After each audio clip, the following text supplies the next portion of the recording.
Companheiros e companheiras, chegamos à terceira e última unidade do nosso estudo.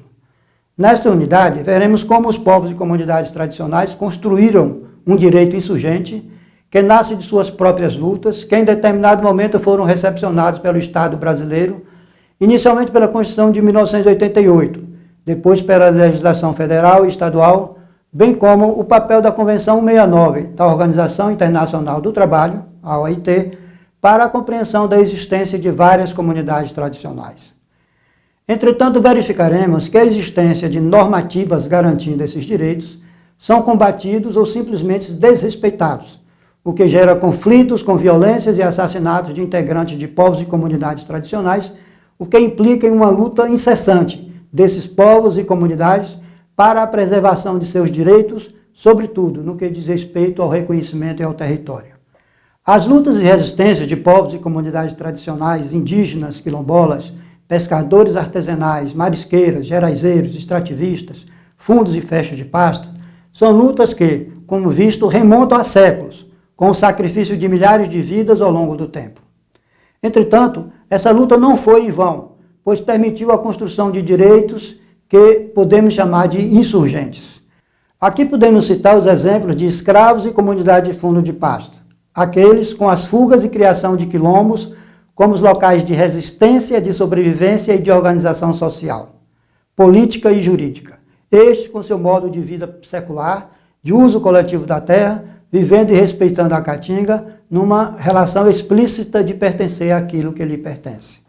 Nesse ponto, vamos conhecer melhor os conceitos de o direito construído na luta, o direito conquistado, a negação do direito posto, o conflito e a luta pelo direito.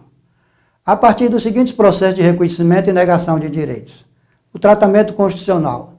Inicialmente, convém ressaltar que é a partir da Constituição Federal de 1988 que os povos e comunidades tradicionais ganharam maior visibilidade e recebem tratamento específico com relação aos seus direitos territoriais e manifestações culturais. A Convenção 169 da Organização Internacional do Trabalho, OIT. Esta convenção ampliou o conceito de povos e comunidades tradicionais, dando visibilidade aos povos ciganos, comunidades extrativistas, faxinais, pescadores, marisqueiras, seringueiros, quebradeiras de coco-babaçu, fundos e festas de pasto, atingidos por barragem, entre outros.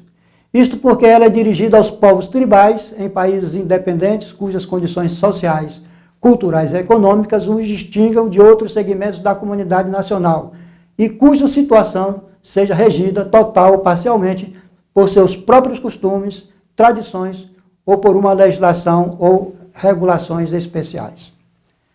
Os conflitos em territórios tradicionais. Os dados levantados pela Comissão Pastoral da Terra nos últimos 10 anos demonstram um acentuado crescimento na violência contra os povos e comunidades tradicionais, o que se agravou ainda em 2013, onde o protagonismo dos conflitos passa a ser desses povos que têm seus territórios ameaçados e invadidos pelo agronegócio, pela grilagem, pelas mineradoras, por empresas de energia eólicas e projetos oficiais e particulares. Demarcação de titulação de territórios tradicionais.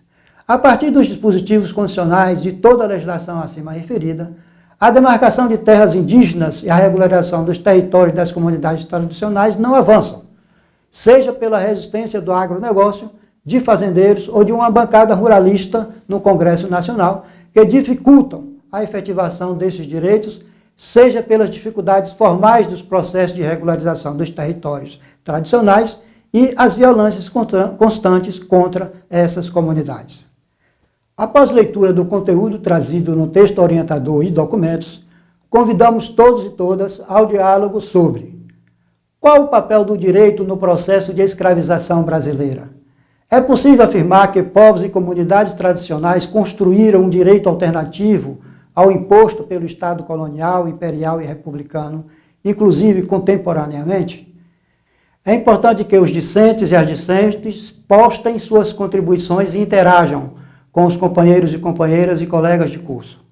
Encerrando a disciplina, convido vocês a se organizarem em grupos com 6 integrantes, conforme as orientações do plano de aula, para realizarem a atividade final da disciplina. Considerando que a Constituição Brasileira de 1988 completou 30 anos, que a Convenção 169 de 1989 completa 30 anos e que a legislação protetiva de povos e comunidades tradicionais foi publicada há mais de 10 anos, considerando ainda a atual conjuntura institucional brasileira, você diria que houve avanços ou retrocessos? Que esse quadro tende a melhorar ou piorar? Que estratégias deveriam estabelecer os povos e comunidades tradicionais para garantir reconhecimento e a titulação de seus territórios? Reforçando, a atividade deverá ser realizada em grupo de até 6 membros.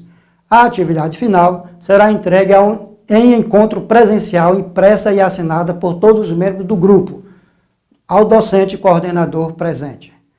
Quanto à orientação sobre a formatação do texto, acessem a terceira unidade do plano de aula e observe a formatação exigida para a atividade final. Bem, pessoal, chegamos ao final do nosso diálogo. Espero que vocês tenham alcançado coletivamente sucesso em nossa caminhada. Desejo paz e sucesso para todos e todas.